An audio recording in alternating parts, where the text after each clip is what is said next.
ദിയ കൃഷ്ണയുടെ OBOC എന്ന സ്ഥാപനത്തിൽ വനിതാ ജീവനക്കാർ സാമ്പത്തിക തിരിമറി നടത്തിയതിന്റെ തെളിവുകൾ കണ്ടെത്തി പോലീസിന്റെ പ്രത്യേക അന്വേഷണ സംഘം. ഈ ആദ്യ ദിവസങ്ങളിൽ കേസ് വാർത്തയായി പുറത്തുവന്ന ആദ്യ ദിവസങ്ങളിൽ BJP നേതാവും നടനുമായ G കൃഷ്ണകുമാറും ഒപ്പം മകൾ ദിയ കൃഷ്ണയും പറഞ്ഞിരുന്ന ആരോപണങ്ങൾ, ആ ആരോപണങ്ങൾ ഏറെക്കുറെ ശരിവെക്കുന്നു എന്നുള്ള നിലയിലാണ് ഇപ്പോൾ കാര്യങ്ങളുടെ പോക്ക്. കാരണം ഇതുമായി ബന്ധപ്പെട്ട് അന്നേ അവർ പറഞ്ഞിരുന്നതാണ് ഇത് ഏതെങ്കിലും നിലയിലുള്ള ഭീഷണിപ്പെടുത്തലോ ബലാത്സംഗ ശ്രമമോ അത്തരത്തിലുള്ള ഒരു കേസല്ല, തട്ടിക്കൊണ്ടുപോകൽ ഉൾപ്പെടെയുള്ള കേസല്ല. ഈ പരാതിക്കാർ നൽകിയിരിക്കുന്ന കേസ് വ്യാജമാണ്, മറിച്ച് തങ്ങളുടെ സ്ഥാപനത്തിൽ നിന്ന് 69 ലക്ഷത്തിലധികം രൂപ തട്ടിയെടുത്തു എന്നുള്ളതാണ് ശരിയായ വസ്തുത എന്ന് അവർ പറഞ്ഞിരുന്നതാണ്. ഏറെക്കുറെ അക്കാര്യങ്ങൾ ശരിവെക്കുന്നു എന്നുള്ളതാണ് പോലീസിന്റെ അന്വേഷണത്തിൽ ഈ ഘട്ടത്തിൽ വ്യക്തമാകുന്നത്. അതിൽ നിന്ന് UPI ഇടപാടുകൾ, കഴിഞ്ഞ 11 മാസത്തിനിടെയുള്ള UPI ഇടപാടുകൾ പരിശോധിച്ചപ്പോഴാണ് ദിയ കൃഷ്ണയുടെ അക്കൗണ്ടിൽ നിന്ന് ഇവർ പണം ഇവരുടെ അക്കൗണ്ടുകളിലേക്ക് മാറ്റി എന്നുള്ള വിവരം പുറത്തു വരുന്നത്. പക്ഷേ അത് ഈ 69 ലക്ഷം രൂപ തന്നെയാണോ എന്നുള്ള കാര്യമൊന്നും പോലീസ് പറയുന്നില്ല. എന്തായാലും ഒരു സാമ്പത്തിക ക്രമക്കേട് ആവശ്യവുമായി ബന്ധപ്പെട്ട് നടന്നിട്ടുണ്ട് എന്നുള്ളതാണ് പോലീസിന്റെ കണ്ടെത്തൽ. ഒപ്പം തന്നെ നേരത്തെ ഈ തട്ടിക്കൊണ്ടുപോകൽ ഉൾപ്പെടെയുള്ള ആരോപണങ്ങൾ അതും വ്യാജമാണ് എന്നുള്ള ചില CCTV ദൃശ്യങ്ങളുടെ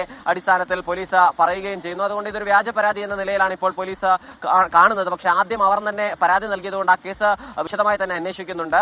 ആ കേസിലും FIR ഉൾപ്പെടെ രജിസ്റ്റർ ചെയ്ത് അന്വേഷണം മുന്നോട്ട് പോവുകയാണ്. പക്ഷേ ഈ രണ്ടാമത് കൃഷ്ണകുമാർ നൽകിയ പരാതി അതായിരുന്നു ആദ്യം കൗണ്ടർ കേസ്. പക്ഷേ നിലവിൽ ഇപ്പോൾ G കൃഷ്ണകുമാർ നൽകിയ പരാതി പ്രധാനപ്പെട്ട പരാതിയായും ഈ പരാതിക്കാരുടെ പരാതി അത് ആദ്യത്തെ പരാതി അത് കൗണ്ടർ കേസായും പരിഗണിക്കാനാണ് പോലീസിന്റെ നീക്കം.